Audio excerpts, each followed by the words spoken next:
The rain had been falling for hours when the traveler finally saw the lights ahead. His horse was exhausted, and so was he. For days he had crossed muddy roads and cold villages in northern Europe, passing through settlements where darkness arrived with the sunset and life retreated behind wooden doors until morning. Books were rare, knowledge was precious, and most people spent their entire lives within sight of the place where they were born. The world felt small, divided into isolated communities connected only by rough roads and rumors carried by merchants.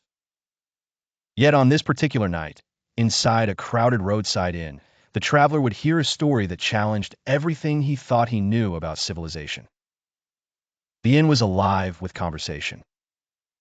Merchants warmed themselves beside a crackling fire while rain hammered against the wooden walls.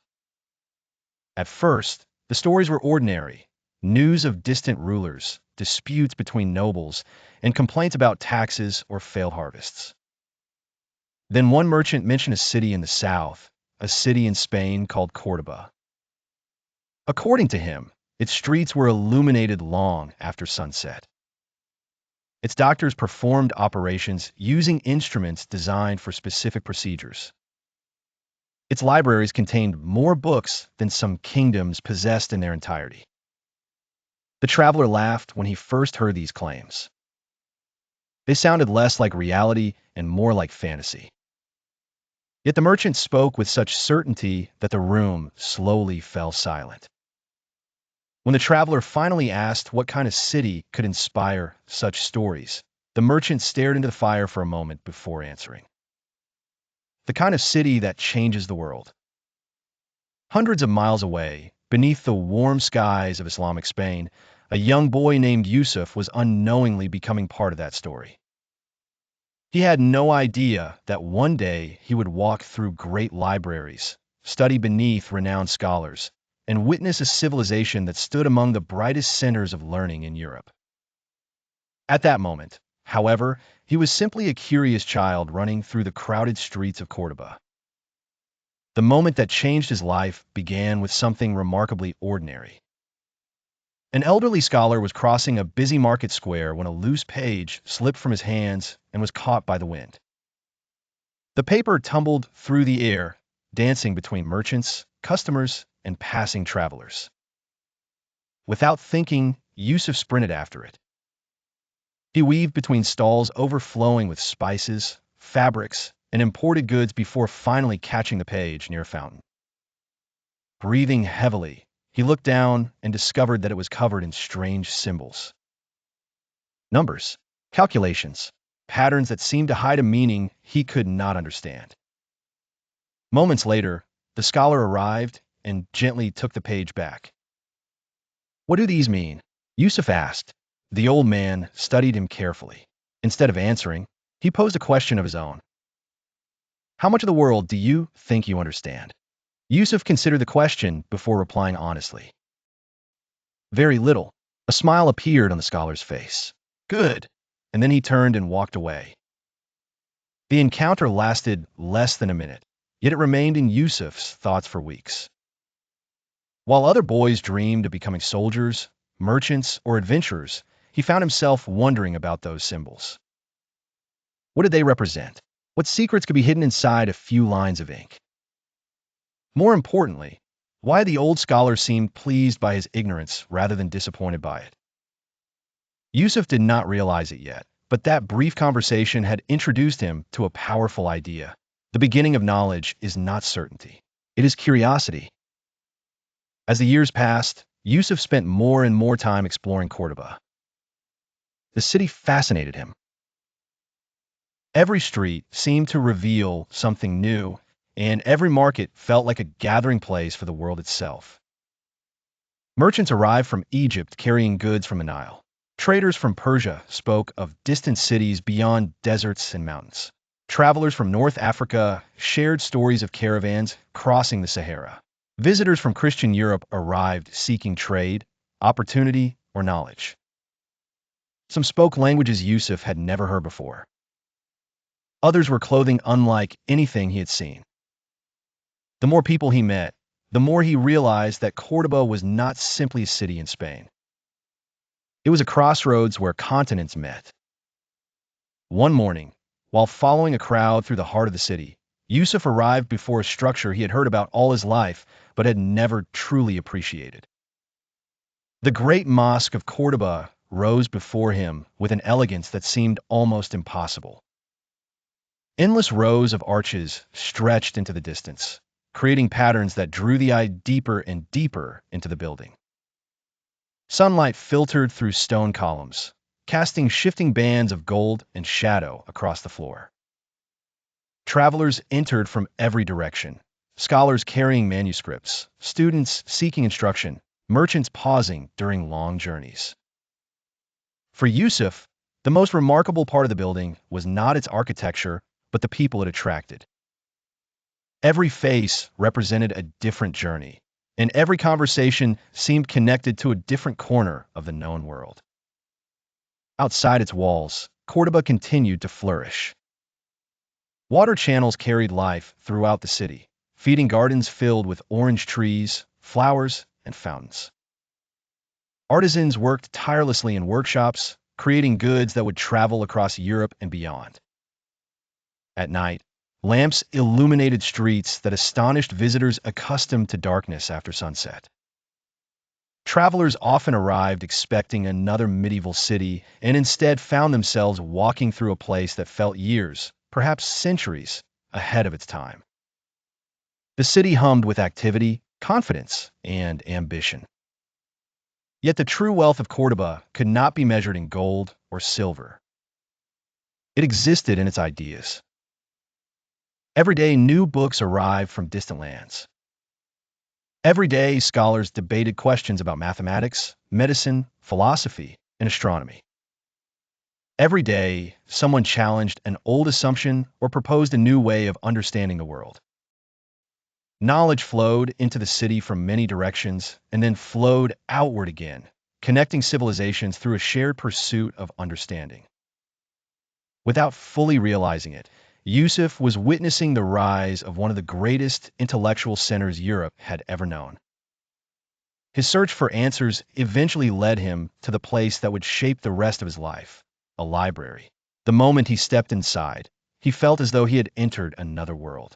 Shelves stretched farther than he could see.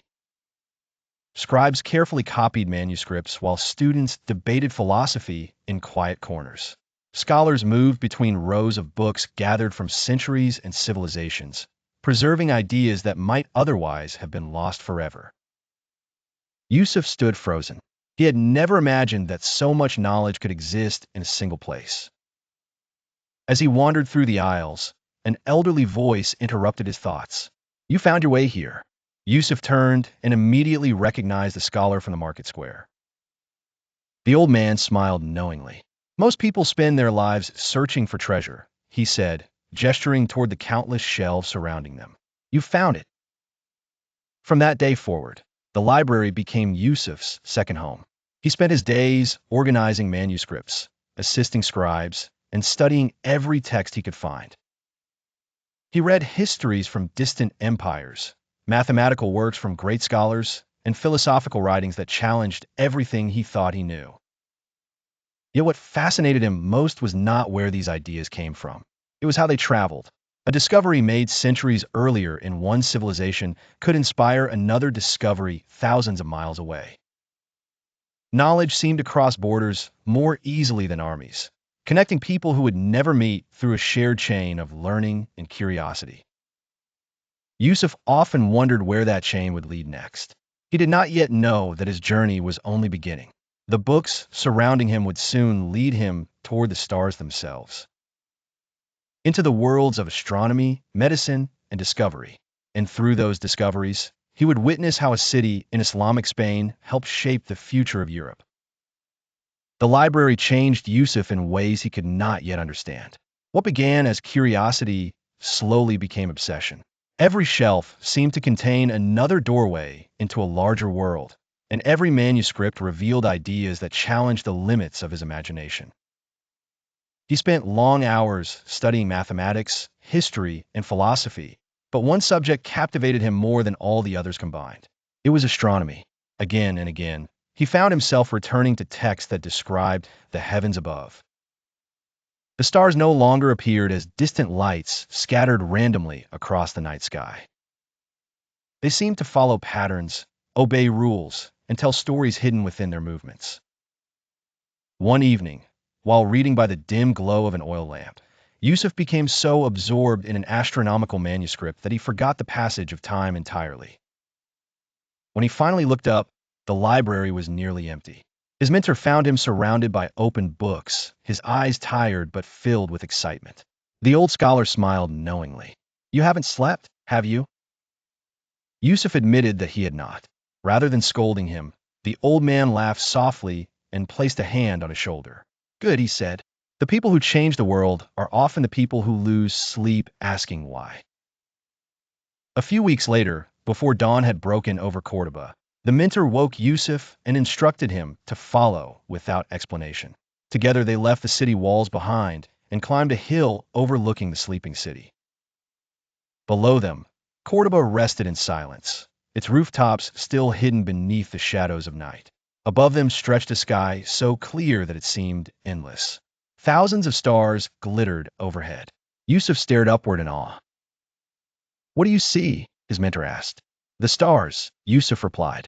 The old scholar smiled. "Most people do." Then he pointed toward the heavens. "I see maps. I see questions.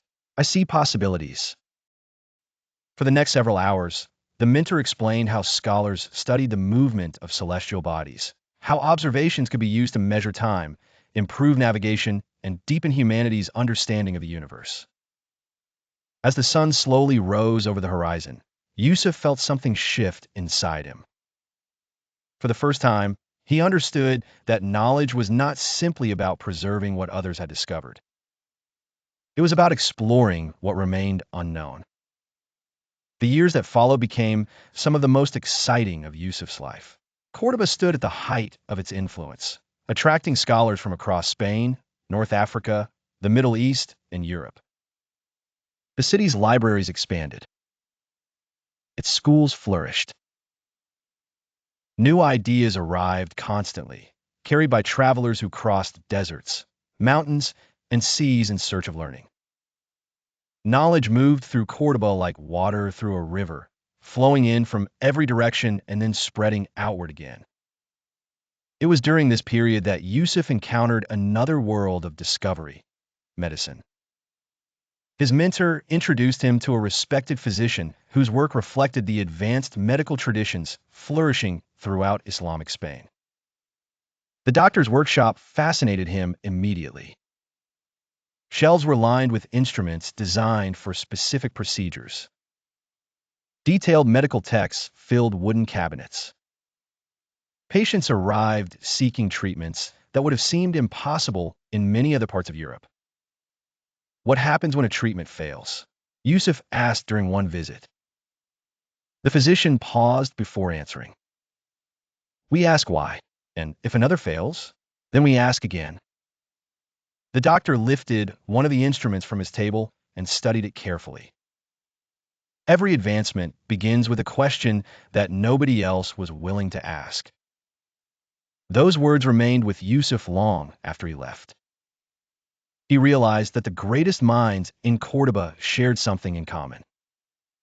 Whether they studied medicine, astronomy, mathematics, or philosophy, they were driven by curiosity. They refused to accept ignorance as permanent. Every mystery represented an opportunity. Every problem invited investigation. As Yusuf's reputation as a student grew, he was invited to gatherings where some of the city's most respected scholars met to exchange ideas. These evenings became among his favorite experiences. In one room, he might find a philosopher debating the nature of knowledge with a mathematician. Nearby, a translator could be discussing ancient texts while a physician challenged accepted theories about the human body. Disagreements were common, but they were rarely hostile. Questions mattered more than pride. One evening, while listening quietly from the corner of a courtyard illuminated by lantern light, Yusuf realized something important. The smartest people in the room were not those who spoke the loudest. They were the ones most willing to learn. That lesson would remain with him for the rest of his life. As the years passed, Cordoba continued to grow into one of the most remarkable cities in Europe. Visitors often struggled to believe what they saw. Streets remained active long after sunset. Markets overflowed with goods from distant lands. Public baths, gardens, libraries, and centers of learning filled the city. For many travelers arriving from Northern Europe, Cordoba felt less like a medieval city and more like a glimpse of another age. Among those visitors was a young traveler named Thomas. He arrived from Northern Europe after months of difficult travel, carrying little more than a few belongings and an endless supply of curiosity. When Yusuf first met him, Thomas seemed overwhelmed by everything around him. The city's size, its diversity, and especially its libraries exceeded anything he had imagined. I thought the stories were exaggerated, Thomas admitted during their first conversation. Yusuf smiled. They weren't. Thomas laughed. If anything, they were too small. The two quickly became friends. Yusuf introduced him to the city's schools, libraries, markets, and observatories. What began as a short visit gradually transformed into something much larger. Weeks became months. Months became years. Every morning Thomas could be found studying in a library. Every afternoon he attended lectures. Every evening he filled pages with notes. Yusuf often joked that Thomas spent more time with books than with people. Thomas never denied it. "There is enough knowledge here for 10 lifetimes," he once replied. Together they studied astronomy, mathematics, philosophy, and medicine. Through these studies, Thomas came to understand what made Cordoba unique. This was not simply a city preserving ancient knowledge. It was a city expanding knowledge. Scholars built upon ideas inherited from earlier civilizations, refining them, challenging them, and creating something new. Knowledge was not treated as a relic of the past. It was treated as a living force capable of shaping the future. One evening, while walking through a courtyard filled with fountains and orange trees, Thomas suddenly stopped. Around him, students debated ideas beneath shaded archways while scholars carried manuscripts between buildings. The sound of flowing water mixed with distant conversation, creating an atmosphere unlike anything he had experienced elsewhere. "When I return north," Thomas said quietly, "nobody will believe half of what I've seen." Yusuf laughed. "Then tell them the other half." But Thomas was serious. In many parts of Europe, scholars would travel for months simply to read a handful of books. His gaze drifted toward the library. And here there are thousands. For Yusuf, the library had become familiar. For Thomas, it remained miraculous. Neither of them fully understood it yet, but they were witnessing something larger than themselves. They were witnessing the movement of knowledge across civilizations. Ideas that had traveled from Greece, Persia, India, and the wider Islamic world were being studied, improved, translated, and prepared for journeys yet to come. Years later, when Thomas finally prepared to leave Spain, several wagons accompanied him. They were not filled with gold, silver, or luxury goods. Instead, they carried something far more valuable: copies of manuscripts, scientific observations, medical texts, mathematical works, astronomical records, knowledge. As Yusuf watched the caravan disappear beyond the gates of Cordoba, he felt an unexpected sadness. It felt as though he were losing a friend. Yet his mentor viewed the moment differently. "You are not losing anything," the old scholar said. Yusuf looked at him with confusion. The mentor smiled. Knowledge was never meant to stay in one place. History would eventually prove him right. The books leaving Cordoba would travel through monasteries, translation centers, and emerging universities across Europe. Students who had never seen Spain would study ideas that passed through its libraries. Scholars who had never heard Yusuf's name would build upon discoveries made within its walls. Languages would change. Kingdoms would rise and fall. Borders would shift. Yet ideas would continue their journey. Crossing mountains, crossing generations, crossing centuries. And with every journey, a small piece of Cordoba traveled with them. For a brief moment in history, the city stood among the brightest centers of learning the world had ever known. Its scholars explored the stars. Its physicians advanced medicine. Its thinkers challenged assumptions. History rarely announces the beginning of an ending. There is no trumpet blast, no warning written across the sky, no single moment when people suddenly realize that the age they are living through will one day be remembered as a golden age. More often, decline begins quietly. The streets remain crowded. Markets continue operating. Scholars still gather in libraries. Yet beneath the surface, something changes. The foundations that once seemed unshakable begin to weaken, and the people living through it often fail to notice until years later. For Yusuf, the first signs were subtle. Cordoba still appeared magnificent to visitors arriving from across Europe. Its libraries remained filled with books. Its scholars continued their studies. Its merchants still traded goods from distant lands. Yet the conversations were changing. Where scholars once spent hours debating discovery and innovation, political rivalries increasingly dominated discussions. Men who once argued about ideas now argued about power. Questions that had once been driven by curiosity were increasingly shaped by ambition. At first, Yusuf dismissed these changes as temporary.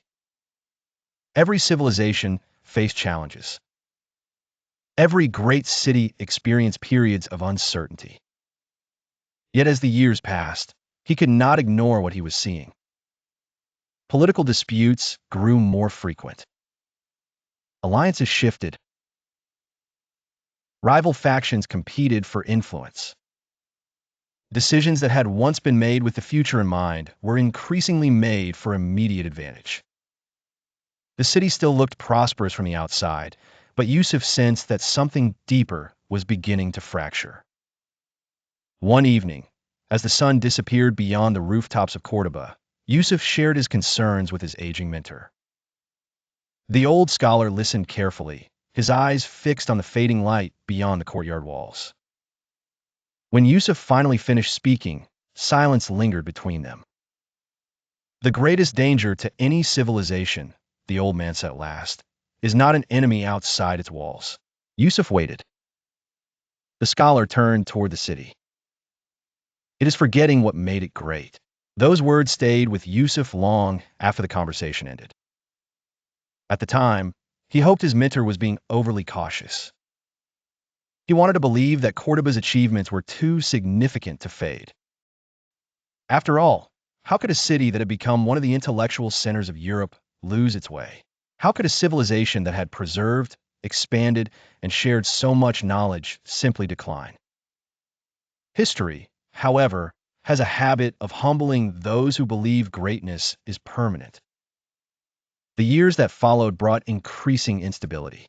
Scholars who had once traveled to Cordoba seeking opportunity began leaving in search of certainty elsewhere. Patrons who had funded schools, libraries, and research found themselves distracted by political struggles. Institutions that had once felt permanent suddenly appeared fragile. Nothing collapsed overnight. There was no dramatic moment when the city ceased to be remarkable.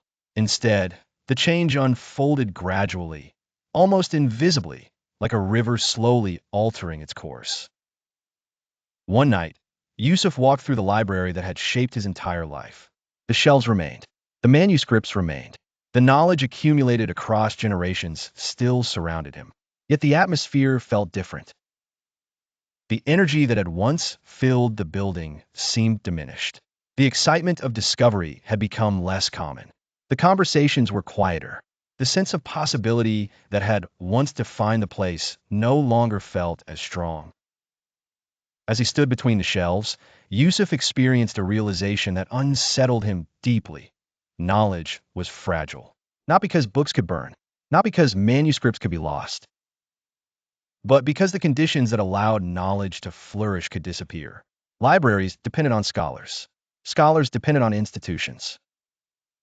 Institutions depended on societies willing to invest in learning.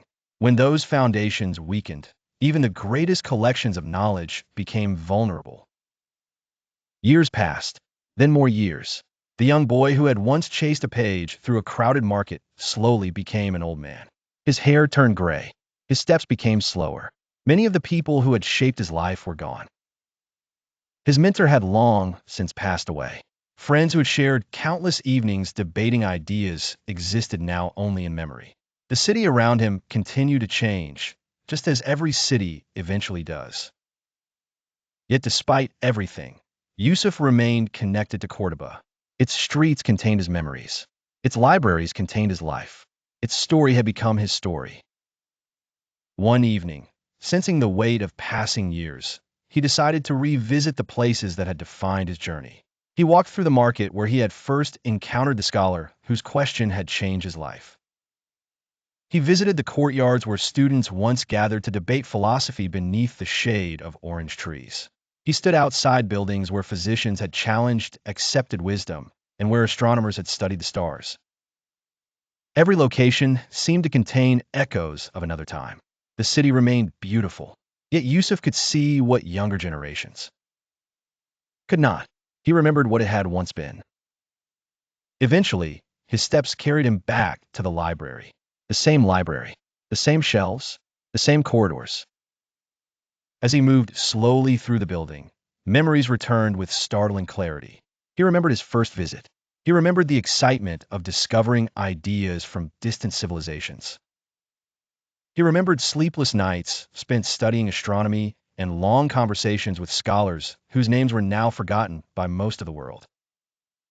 Then something caught his attention, a single page resting on a shelf. Worn by age, covered with mathematical symbols. For a moment, he simply stared. His heart quickened. It was the page. Or perhaps not the exact page, but something so similar that it might as well have been. Instantly, he was transported back to childhood, back to the crowded market, back to the wind carrying a piece of paper across the square, back to the moment when a simple question had opened an entire universe of possibility. A smile appeared on his face, not because he had found answers, because he remembered the question. And perhaps that was the true gift of knowledge, not certainty, curiosity. Years later, as the end of his life approached, Yusuf often sat beneath the evening sky with younger students who came seeking wisdom. Many expected grand lessons. Others hoped for secret knowledge accumulated over decades of study. Instead, Yusuf usually responded with questions. One evening, as the stars appeared above Cordoba, a young student sitting beside him looked toward the city and asked a question that seemed to carry the weight of history itself. Did it fail? Yusuf turned toward him. What? Cordoba. The old scholar was silent for a moment. Then he smiled. No. His student looked surprised. But things changed. Everything changes. The boy thought for a moment before asking another question. Then how do we measure greatness? Yusuf's eyes drifted toward the stars. The same stars he had studied as a young man. The same stars that had inspired generations before him. The same stars that would inspire generations after him was gone. Finally, he answered, not by how long something stands. The student listened carefully. Then by what? Yusuf smiled. By how far its ideas travel. The two sat quietly beneath the night sky. The city around them was different from the one Yusuf had known as a child. Its politics had changed. Its leaders had changed. Its fortunes had risen and fallen. Yet something remained. The ideas, the knowledge, the questions, the legacy. The manuscripts copied in Cordoba had traveled across Europe. The discoveries made in its schools had influenced generations of scholars. The works preserved in its libraries had survived long enough to inspire people who would never know the names of those who protected them. Long after kingdoms changed and borders shifted, the knowledge continued its journey. And perhaps that was the greatest achievement of all. Armies can conquer territory. Kings can build empires. But ideas can outlive both. That is why Cordoba was more than a city. It was a bridge between worlds, a meeting place of cultures, a home for questions, a sanctuary for learning, a place where knowledge moved freely across languages, continents, and generations. It demonstrated what humanity could achieve, when curiosity became more important than division, and when learning became a shared pursuit rather than a guarded possession. And those centuries have passed since Yusuf first chased a page through the streets of Islamic Spain. The story remains relevant, not because of the buildings that survived, not because of the rulers who governed, not because of the wealth that once flowed through its markets. The story survives because of what was shared, because knowledge was preserved, because ideas were exchanged, because learning was valued, because a city chose to become a crossroads for human understanding. In the end, the true legacy of Cordoba was never its walls, its palaces, or even its libraries.